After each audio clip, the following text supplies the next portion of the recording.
coming. We just immediately were together. I don't remember in college us all not being together. Donnie was an automatic, man. He was running on, you know, full load all the time.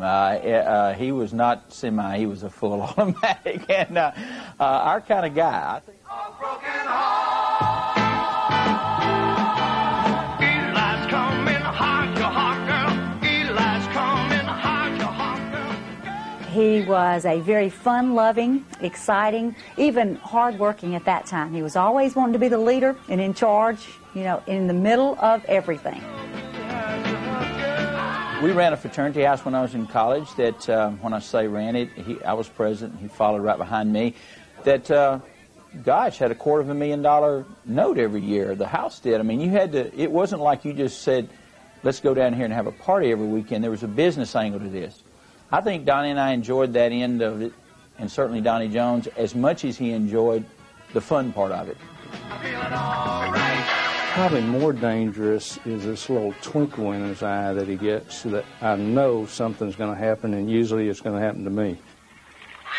We were hunting in Mexico, I guess about 15 years ago, something like that, and they put me out in the middle of the field, and they put Donnie on one side and put another guy on the other side, and so we were standing there, and all of a sudden there weren't any birds coming my way. So I kind of inched over a little bit, and a little more, and a little more, and then finally got to a point where all of a sudden I was getting a lot of doves. And I was shooting, not hitting a lot, but I was getting them, and the next thing I know, I feel pellets in my back.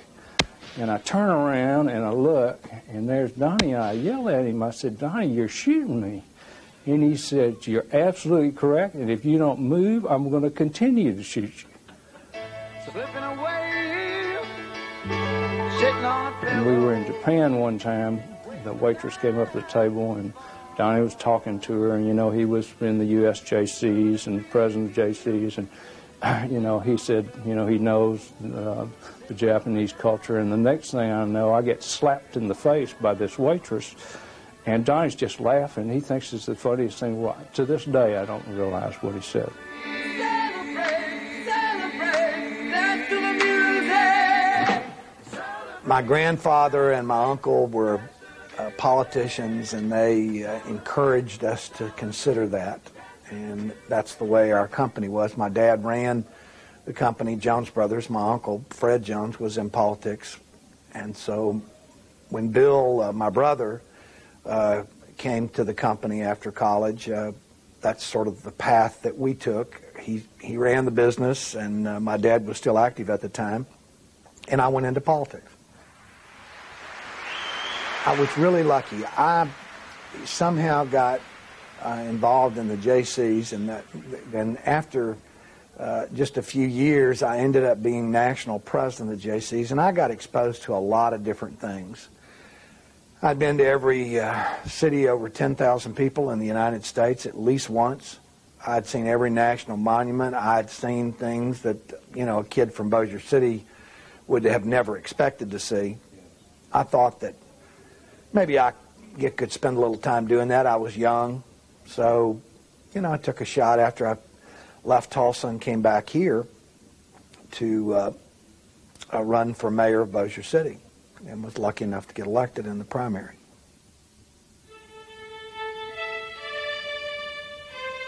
The thing that I think his legacy is going to be is that he and John Hussey, and especially Don, is the people that got these two communities of Shreveport-Bossier back together.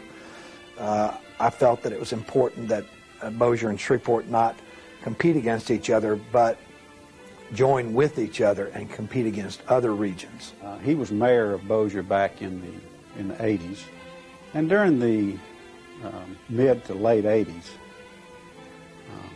there were some tough decisions that had to be made in Bossier City, and I would say that Don was the mayor for the time.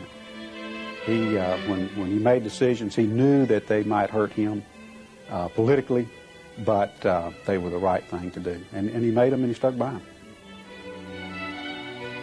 The great thing about Donnie's, when he goes off on these tangents of this will work or that'll work or whatever, whether it will or not, Donnie believes this will work. When he might say, we can get this done or we can get that, and you go, oh, yeah, yeah. Donnie believes that. He honestly believes this is going to happen.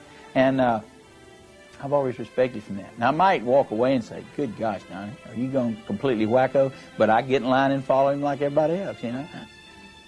I know he's efficient. I know he's makes lists for people and expects you to comply. And I'm sure that I have received lists from him in my day. And I know how well he works, and he calls on you to check on you to see if you've accomplished those things.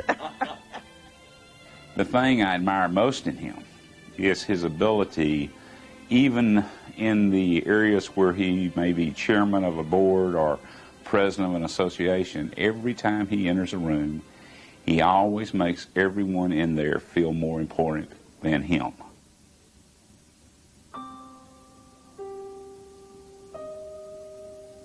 You know, I've always thought it was extremely special because they had a really true bond to begin with, and like I said, I've admired them from off, but at a time when they had some really low times and she was going through some hard times, he rallied and was amazing. And I told him then, I am so proud of you.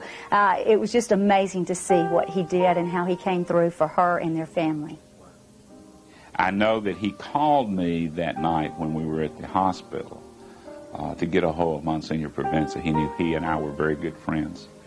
Donnie called me and asked me if I could get Monsignor, and I was able to get Monsignor for him.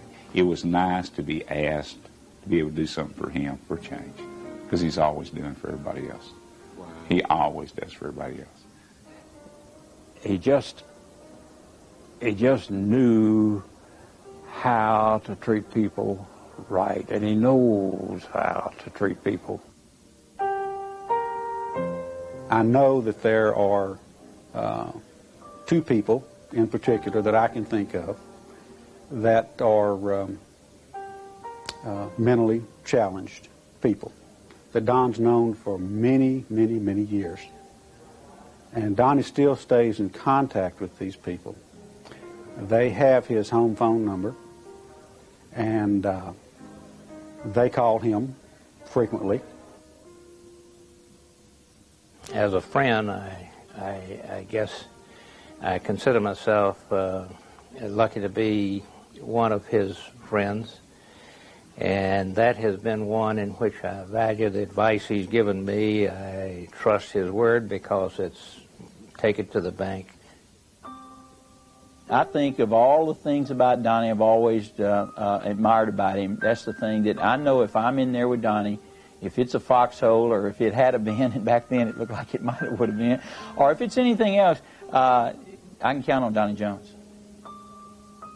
I think this is all what his life is about, is leadership, because he loves to lead. He loves to take one plane and go to another plane, and never to stay still. And this is what he's all about. And I'm proud for him. I'm happy for him. I was just proud that he asked me to be part of it. That's what I like to say. Thanks. Thanks for being my friend.